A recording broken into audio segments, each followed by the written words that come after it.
Greetings and salutations there, fellow screen watchers. My name is Dan Barrett, and we're here for yet another screen watching podcast. The premise of this podcast, you are well aware at this point. Everyone's well aware. People are talking about it on the streets. It has revolutionized this thing we call podcasting. Myself and my co-host Simon Foster, who's not with me again for the third week in a row, the two of us, we review the movies, we review the TV programs.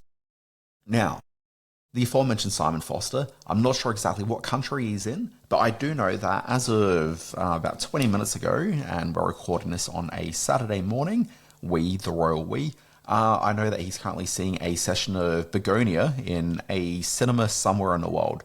I don't know exactly where he is, but he sent me a text message and, just stay in contact. But Simon Foster, I think, is back next week, and I'm pretty sure we're going to talk about Frankenstein, the new adaptation that's hitting Netflix. So we'll talk about that. But what's on the podcast this week? Great question. Here's your answer.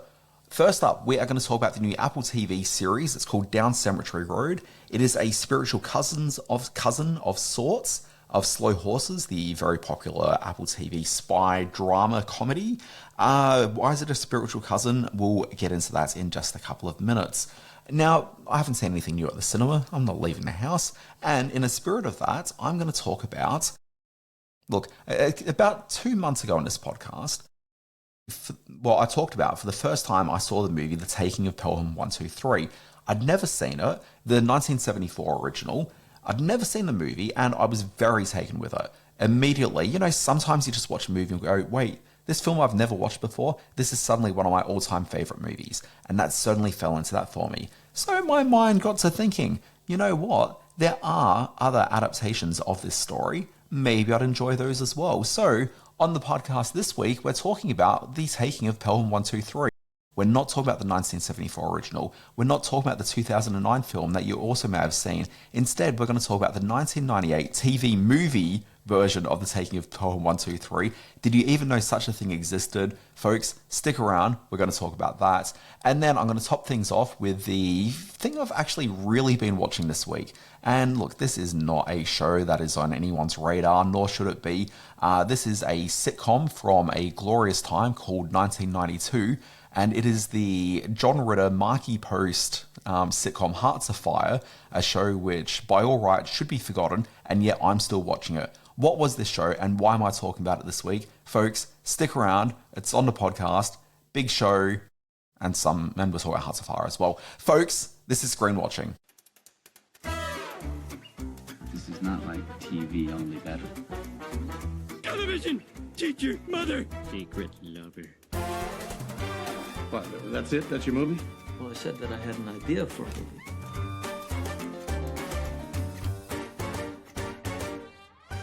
All right, Screen Watchers, let's get down to the business of screen. As I said up front, my name's Dan Barrett. I'm a TV critic. I'm a TV cultural commentator. I'm a man about town. I walk the streets. I shake the hands. On the podcast, we are going to talk primarily this week about Down Cemetery Road. It's a new series that debuted during the week on Apple TV. Let's watch a clip. Well, a customer. Let me guess, you've got a husband, he's got a secretary. Am I warm?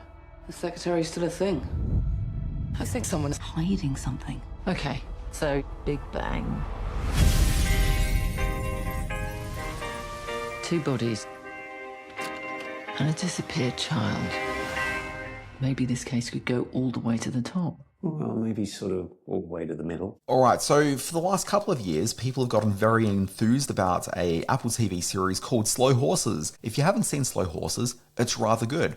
It's a British spy drama, and that one's set, and I can't believe I'm talking about Slow Horses instead of this, but Slow Horses, the idea is that we watch spy movies and TV shows all the time, and it's always like elite spies around the place, people working at, the best of their capabilities. What about the spies that wash out? What about the ones that really aren't very good?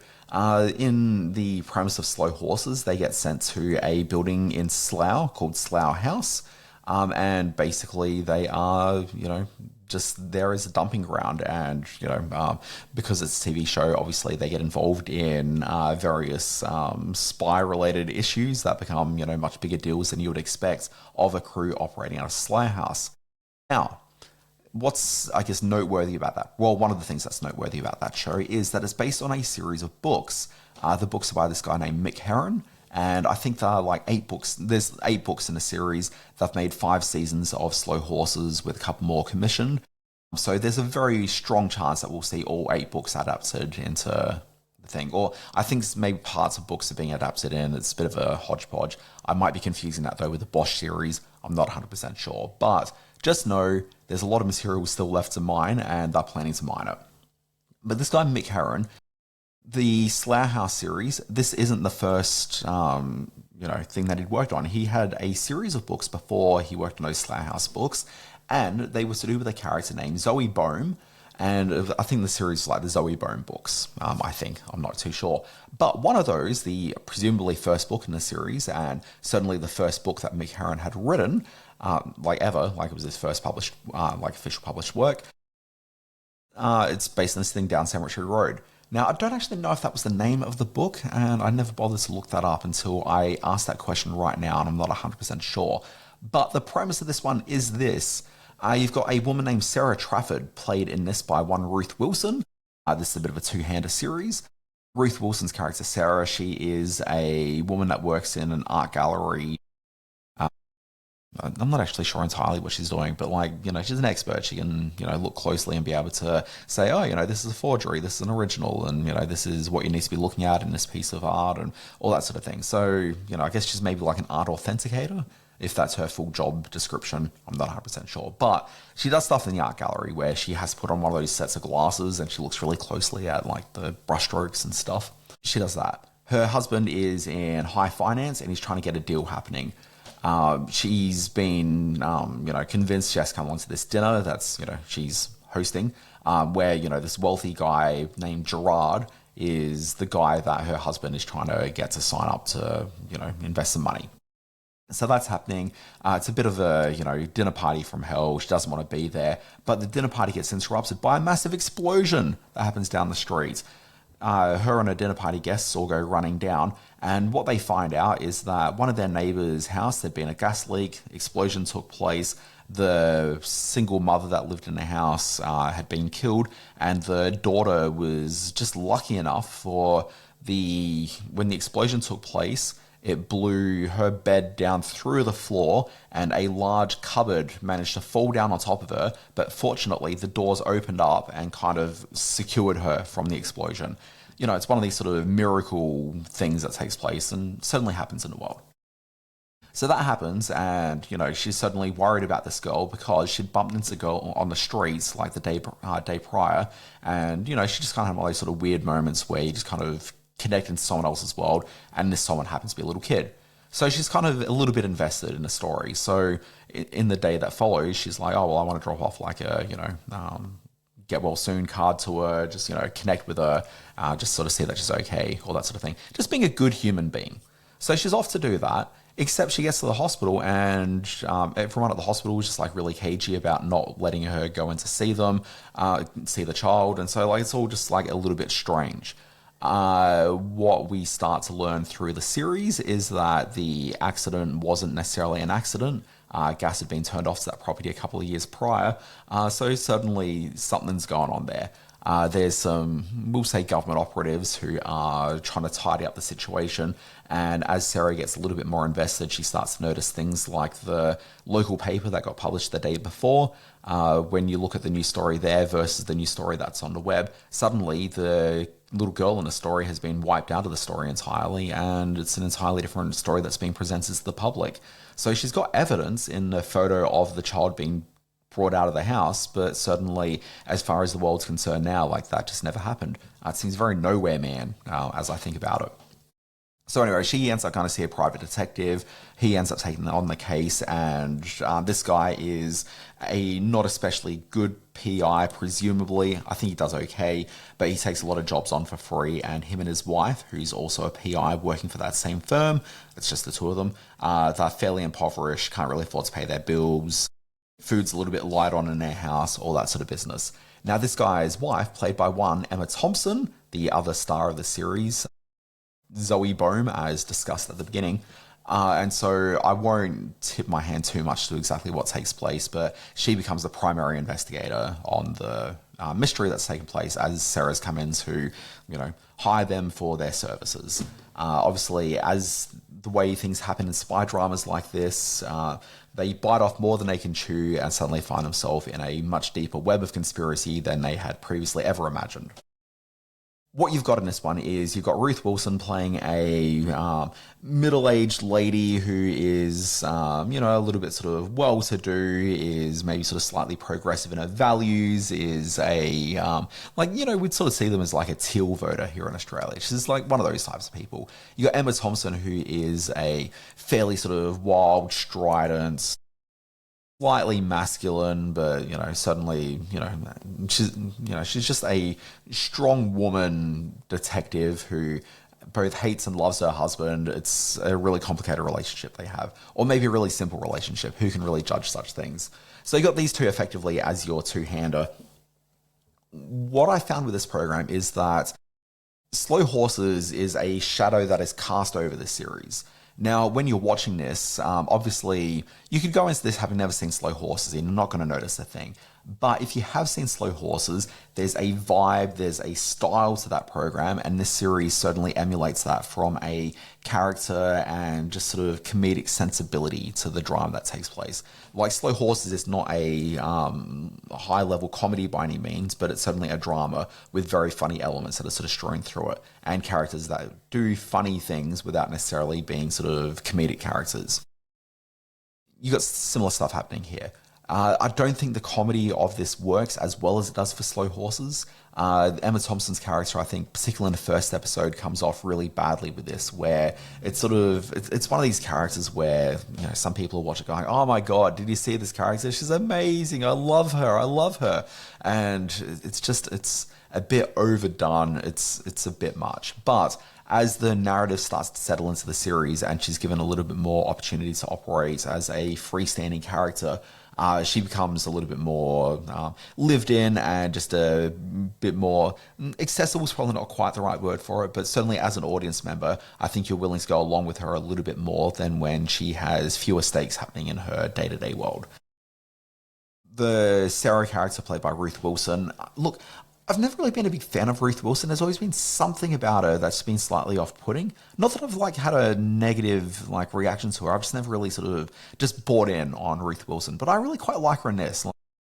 Maybe given a little sort of less to do from a it's not the deepest character that she's playing. I don't know, maybe that sort of has helped the accessibility for me. I'm not too sure. But I quite like her in this one. She plays opposite Emma Thompson really nicely. The Slow Horses of it, I should mention that a woman named Morwenna Banks, I never know how to pronounce these sort of British Welsh names. Morwenna Banks, we'll say that's how you pronounce it. She's the showrunner on this one and is one of the writers from Slow Horses. She's got a pretty strong history in UK comedy writing, and so she's got the chops. But certainly she brings to this one a Slow Horses sensibility to it. And I don't think it's necessarily a fault of her, but I think maybe it just comes from that idea of she's adapting her work, which is like the first novel that Mick Herron had written. And he developed his style and went on to obviously do the sort of books that became Slow Horses. I think when he developed those skills, he just sort of evolved his skills to a certain point where when you try going back to adapt one of the earlier books, it's just whenever you see these adaptations of the earlier book of, the writer who's, known for something else later on, they just never really quite seem as good. And I think that's certainly what we've got here. So it's not quite as good as Slow Horses, but if you dig that show, you're probably going to find enough here to want to connect with.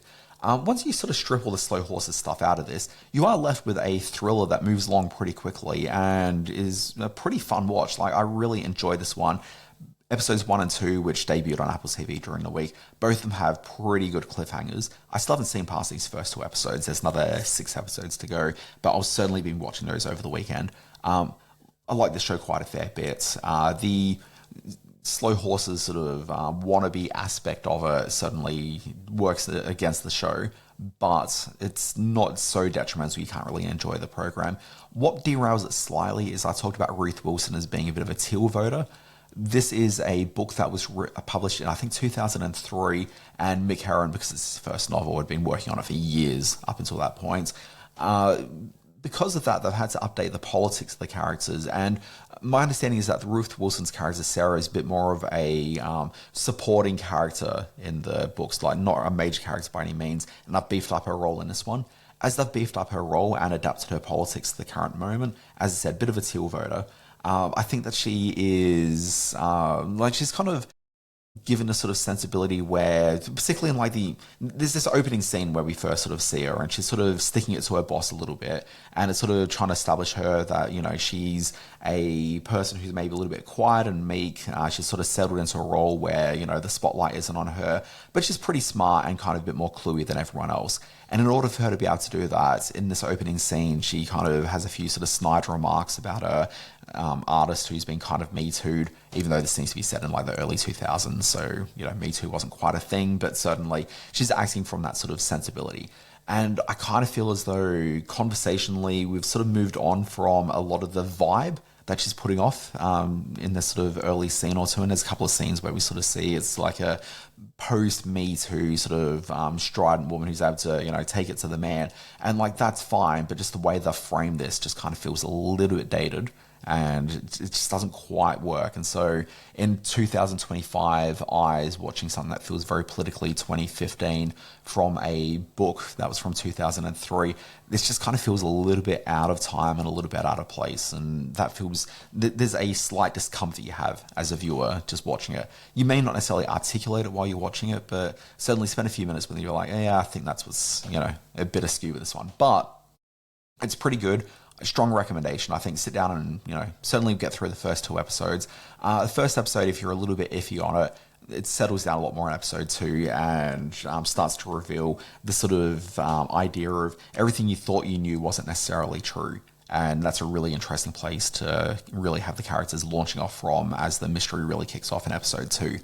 It's called Down Cemetery Road. First 2 episodes are now on Apple TV. It'll keep on rolling out until December 10 with new episodes. Let's move on, and very quickly, look, I talked about this in the opening spiel. There was a 1974 film called The Taking of Pelham 1, 2, 3. For much of my adult life, I've been aware of the fact this movie existed. I've never watched it though, and it always sort of struck me as it's I'm sure that it's good, but it's probably not necessarily essential for me having seen. I was very wrong. This was something which I think essentially I should have watched, and I love this movie dearly. I think this is such a great film. And what's great about the 74 version is that it's set in contemporary New York, contemporary 1974 time, set in New York. And so this is a very strong 70s New York vibe that's really caught through this. This is the sort of film where there's no traditionally handsome people that are involved in this. This is a cast where your main guy is Walter Matthau. Okay, which is always a value add as far as I'm concerned. But other cast members are people like Hector Elizondo, Robert Shaw, Martin Balsam. Also, Jerry Stiller is in this in a not insignificant role, and it's really fun watching Jerry Stiller in this 70s kind of a thriller. Doris Roberts from Everybody Loves Raymond, she's in this. Really small role, you'll blink and miss her. I think she's only in 1 to 2 scenes. Plays the wife of the mayor in it. Anyway, if you haven't seen The Taking of Pelham 1, 2, 3, really fun movie. It's got this great 70s New York vibe. It's actually kind of pretty funny and just textually interesting. All the characters feel like sort of, professional sort of grizzled men who are working the train system. I really adore this film. So, as I mentioned at the beginning, I got sort of caught up with the idea maybe I should watch the remakes of this movie. I had in my mind, okay, so when people talk about The Taking of Pelham 1, 2, 3, they talk about the original movie. Some younger people may talk about the remake that came out in 2009. That one had John Travolta in it, and I haven't seen it, so I can't really speak to it all that well. But that's the more modern version of it. But I think the classic version of it is the one that still resonates the most with people, and so that becomes the default Pelham. That wasn't the first one I ever saw. I actually saw part of the TV movie that no one really acknowledges existed. This is a TV movie made in 1998. I'm going to quickly just bring it up on my screen so I can verify that. Yep, 98. I'd seen the last 3 minutes of the TV movie on some, it's on a TV channel somewhere or a streaming service or just something. I'd seen the last 3 minutes, and it's very sort of sitcom-y and very silly, and we'll talk about that in a couple of minutes. But that's actually something that comes from the original film. Like the original film ends in this sort of very sort of, when you watch a like sitcom from the 70s and 80s and they parody this really nicely in the Police Squad TV show, but like right at the end, like someone will tell a joke and then like the screen freezes and the credits start rolling. That's kind of how Taking of Pelham 1, 2, 3, the 1974 film ends, and certainly for the 1998 version they do the exact same thing. It's very odd tonally because it's a little bit off from the rest of the film, but also kind of fits the original film nicely. What it doesn't fit is this version of the movie. Hostages, one train, no escape. New York does not give in to terrorists. Edward James Olmos and Lorraine Bracco in the film critics call remarkable. He'll execute, no question. A world television premiere, The Taking of Pelham 1, 2, 3. So this version of the film, it's 1998. It's got a really killer cast for a TV movie of something which is this generic. Vincent D'Onofrio plays Mr. Blue, the main sort of villain on the train. Joining him on the train is Richard Schiff from TV's West Wing. This being 1998 is like the year before the West Wing. So if you're wondering what Richard Schiff was doing prior to the West Wing, this is a really good indication. Richard Schiff, in all the other previous appearances I've seen of his, didn't have the beard. He certainly has a lot more gravitas when he grew that beard. So I don't know when the beard came in. It was certainly between Deep Impact, which memory tells me was 96, and this film in 98. So in that 2-year period, he grew the beard and became the actor we all know him as today. But he's in this one. Also in the train is Donnie Wahlberg, who I don't think there was a fourth train robber in the original film. So she's effectively a new character. So she's in there. And sorry, I'm looking at the credits right now. She's credited as Mr. Brown. So I'm assuming there was a Mr. Brown in the original film, but they've gender swapped her. From the train and cop perspective, and in the, for our lead character, he's both a cop and a train guy. We've got Edward James Olmos playing the role that Wald Matthau played in the original, playing one of his fellow detectives, who I think might be the Jerry Stiller character. I'm suddenly just scrolling on Wikipedia here, just seeing if this is the case. Jerry Stiller played Lieutenant Rico Petroni in this one, and I'm just trying to see if there's... Okay, so I think it's playing the same character, but it's certainly given a different name. We've got Lorraine Bracco, so this is just pre The Sopranos. Okay, so if you're wondering what Lorraine was up to between... What was she in? Was Casino she was in, and Sopranos, like certainly this. And then you've got like just a bunch of other, actors in this one. There's no one else that necessarily jumps out. But, I mean, look at the character actors we've got so far. D'Onofrio, Bracco, Richard Schiff, Edward James Olmos, Donnie Wahlberg. That's a pretty decent cast right there for, again, a pretty generic TV movie.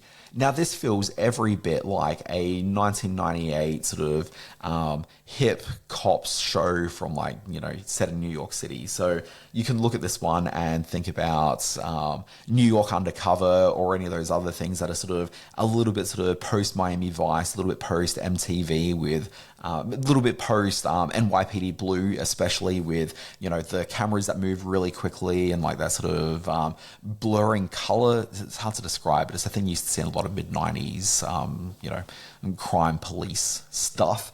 But anyway, the visual look of this film is just awful. It's really murky looking and just, it doesn't hold up well. The movie itself does not hold up well. This is a 1.5 star movie all the way through. But if you've got a liking for the original film, I think there's a completionist element, which means you probably need to check out this TV movie. It's currently streaming right now in Australia on Prime Video, so it's very easy to access. Give it a look. But if this is your first exposure to the movie, you're doing it wrong. You really need to, track back and watch the 1974 original, which I think may also be on Prime Video. So mind. I'm going to assume as well that this Taking of Pelham 1, 2, 3 might be on YouTube somewhere. That's usually a pretty safe bet for a lot of TV movies from back in the day. But anyway, Taking of Pelham 1, 2, 3, 1998. Thumbs down unless you've got some slight curiosity. But a massive thumbs up is a sitcom from 1992 called Hearts Afire. let's watch a little quick clip and we'll come back and talk about it. And the clip's important because I can't imagine there's more than one person watching this right now who knows this program. But anyway, quick clip, let's get back to it. Don't tell anyone any of the things I've told you here. I have a lot of rich and influential friends in this town, and they don't know how down and out I am, and I like to keep it that way. I wouldn't be telling you all of these things except for the fact that you're nobody. Thank you, I understand. Oh, I knew this was a long shot. Look, if you happen to hear of any other press jobs with any of the more liberal senators on the Hill, you can give me a call, okay? Can you type? Of course I can type. I'm a writer. Could you really put your personal politics and feelings aside? If you're asking, could I be professional and objective, the answer is yes. Just offer me this job that I need more than anything in the world right now and watch me not French kiss you. All right, I'll give you a try. Thank you. You won't be sorry. You won't be sorry. What the hell is that? It looks like a bee just flew in. A bee? Mm-hmm.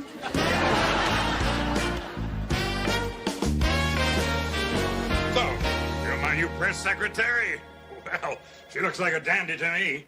And a very fine American. Well, thank you, Senator. I hope I won't disappoint you. I have a rather extensive background in journalism. You know, we need more good-looking women up here on the Hill. I know I'm not supposed to say that, just like you can't say Negro anymore, unless, of course, you are one. And then, of course, that's your business. How does this shoe feel, Senator? So far, feels like a lot of other shoes. Now, take that Anita Hill, for instance. Fine-looking woman. I saw her on 60 Minutes the other night. Oh, very attractive. Of course, it was a rerun, but she still looked good. Put your foot in here, Senator. I know where to put my foot, boy. Anita Hill's problem is she got sidetracked with that hair on the Coke can thing. Hell, I knew that wouldn't fly. People don't want to hear stuff like that. There are two things you cannot mention in politics, and one's religion, the other's body hair. Okay, so this show is, look, I mean, where do you start? This is a murderer's row of talent in this one. So you got sitcom vet John Ritter, best known at this point for Three's Company, but also I guess he's probably coming off the back of Hooperman, I think was his cop show from the late 80s. But John Ritter, certainly, at no point did John Ritter ever go away. Marky Post, who literally is coming straight off the back of Night Court into the series. You've got a young ingenue, his name's Billy Bob Thornton, who plays a character interestingly named Billy Bob. That can't be a coincidence. Like, they must have just named him after Billy Bob. I'm not sure why that's happened. But if you want to see a pre-fame Billy Bob Thornton, and not too pre-fame either, like, he kind of made it big in like the late 90s. Like, that's kind of when he popped. But yeah, certainly in this one, was it Sling Blade? So Sling Blade's what, like 96? So, you know, it was only a couple of years after this show got cancelled that Billy Bob became like the big deal that he became. I don't know, is Billy Bob still a big deal? I'm not too sure, but I always like him on screen. Other people that you'll see in this one in the first season, you're going to see Wendy Jo Sperber, known best, I guess, for Back to the Future, playing the sister. Anyway, she's, you know, certainly a mainstay in movies through the 80s, going into the 90s, and so she's cast in this one. Also, George Gaines is in this one. George Gaines, obviously known as, what was he? He was like the kindly man that takes in Punky Brewster back in the day, but also, obviously, Commandant Lassard from the Police Academy movies. So you've got him in this, and he plays a very Lassard-type character in this one. He's a senator that they're all working for. Is he a senator or... So I'm just suddenly realising I realise I've lost track as to exactly what the premise is. I think he's probably a governor. Sorry, I'm just trying to even find the premise here. Does it even give me a thing here? Conservative senator's aide, so he's a senator. But anyway, he's like just sort of, you know, your traditional sort of screwball, mentally not quite there, older character. So he's playing a George Gaines type. There's probably a lot of similarity between that character and the mayor from Spin City a couple of years after this one. So yeah, this is a sitcom around 1992 through 1995. Let me just tell you what was happening on the TV schedule the night that this dropped, because it really contextualizes it pretty well. So this aired on CBS on Monday nights. At 8 o'clock, you had Evening Shade. You had at 8:30 Hearts Afire, 9 o'clock Murphy Brown, 9:30 Love and War, and then at 10 o'clock Northern Exposure. And this fits very much into that evening shade, love and war, and to a certain extent Murphy Brown kind of a vibe. It's certainly a romantic comedy. It sort of, tries to take elements from the news and things that are going on at any given moment. In episode 2 or 3 of this one, there's a very direct conversation about the Murphy Brown controversy of why have I just suddenly forgotten the vice president? Dropped out of my mind entirely. It was the vice president who ended up attacking Murphy Brown for her weak family values. And so there's a monologue in this one with the George Gaines senator character saying, this Murphy Brown character is pretty attractive. What's the big deal with the controversy? Like, does he know that she's a fictional character? And it's very much a mouthpiece for, the writers in the room. And who are those writers in the room? Well, let's talk about the other aspect of this one, which is this is a show from Linda Bloodsworth Thomason, best known for designing Women, but also the aforementioned Evening Shade. She was a creator on this one. In the early 90s, she was a really big deal. Well, 80s going to the 90s, really big deal in the TV sitcom world. And then sort of, from the mid-90s, the star started to wane a little bit there. There's some, accusations from her that, I really should have written some names down before I started this podcast. CBS chief that got Me Too'd, that guy, he was a pretty big deal there for a long time. She accused him of, trying to keep her off air despite the fact her, contracts and runs on the board suggested she probably should have been making a few more shows for CBS in the latter part of the 90s. Anyway, let us move on. This is a show where the whole premise of it is basically that you've got this aide to the senator who his wife has just left him. He's looking after the kids, 2 boys. One of the boys played by, I've lost the thing. What's the guy's kid's name? Duke Clark Duke. I've never really quite known. He's that sort of, slightly portable, bespectacled guy that was a big deal for about 3 years in like the late 2000s. Clark Duke. Sorry, I just looked it up. Okay, so you've got the John Ritter character playing a John Ritter type. He's a, fairly nice guy. He's a good family man. His house, which is, very sort of traditional, very large 80s sitcom family home. His best friend who he works with, played by Billy Bob Thornton, character named Billy Bob Davis. Billy Bob has issues with his wife, and so in the first episode you find him and his daughter sleeping at the house. The wife, played by Wendy Jo Sperber, also works in the senator's office, so there's, difficulty there. And then there's another character who is like the lover of the senator who's been given a bit of a cushy administrative job as well. But the show doesn't really take place in the office as much as it seems to take place in the home of the John Ritter character.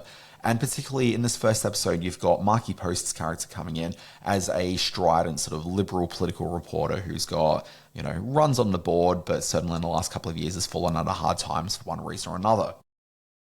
Anyway, she comes in this one, she desperately needs a job, so she gets hired to work for this senator. So, you can see what the sitcom premise of this one is. It's like liberal political reporter working for a conservative senator. There's going to be so much tension. And, suddenly in a Murphy Brown era, you can sort of see how this sort of plays out. But the show doesn't really quite go there as much. Instead, it's sort of a little less about those sort of political leanings and a bit more about the romance that starts between her and John Ritter. It's not a will they, won't they, very much in the first episode. And the first 3 episodes of this one are almost like a movie-length premiere, and maybe it was intended to be that way. I'm not sure. I'm literally watching this 30-odd years later with no context whatsoever. But it's like literally the first episode ends with her talking to John Ritter as he's in a hot tub. And she just slides into the hot tub and they start making out in the first episode. Really kind of unusual. And so for the first few episodes, it's very much a will they, won't they, only because neither of them think they should be getting into this relationship specifically, having sort of been in relationships sort of, that they've both kind of gotten out of. Although for her, it's been 2 years.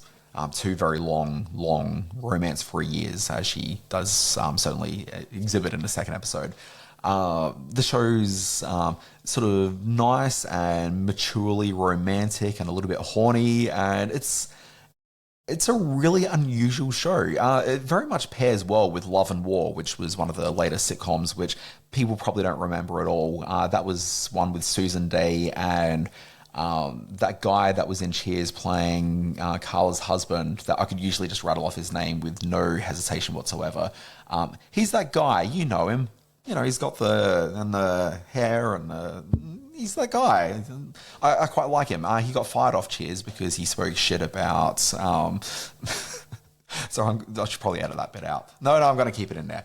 He got fired off Cheers because, you know, you don't speak ill of your co-star and the way that she looks and suddenly expect to keep your job when she's the star of the show and you are just the guest star in it. Anyhow, let's move on. Look, this is a show which there's no reason why you should probably track it down, but it is weirdly just available on a whole bunch of free streaming services around the place. I'm not sure if you can get it here in Australia. I got it through just turning on my VPN and accessing the US Tubi, which is very easy to do. Like you can find it there very, very easily, but I have seen it on other services around the place. So it might be around maybe on Prime Video, possibly, but look around.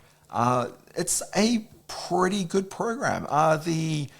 I don't think the comedy is particularly great in it. Like, the gags don't really necessarily land that well. There's the occasional sort of amusing moment, but that's all it kind of is. It's just amusing. But I just really like the character dynamics of all these characters, and I'm only like maybe 4 or 5 episodes in, so maybe I get bored with this by the end of the first season. But certainly I'm kind of in on this show, which I can't believe I'm watching. That brings us to the end of the podcast. Folks, this has been Screen Watching. I can't believe you just got through a podcast with a modern day review and then me talking about the 1998 TV movie version of Taking Pelham 1, 2, 3, and then also Hearts Afire. Simon Foster, my co-host, will be aghast at what I've done with this podcast in his absence, and frankly, I regret nothing. This has been Screen Watching. You can track me down on the internet. I'm at alwaysbewatching.com. I've got a newsletter there. It details all the interesting news and adventures in TV and streaming, and you can find that one at alwaysbewatching.com. This has been Screen Watching. We'll be back next week, I think, with my co-host Simon Foster back here. And because he never listens to this podcast when he's not here, he will never know what we did this week. Folks, let's chat then.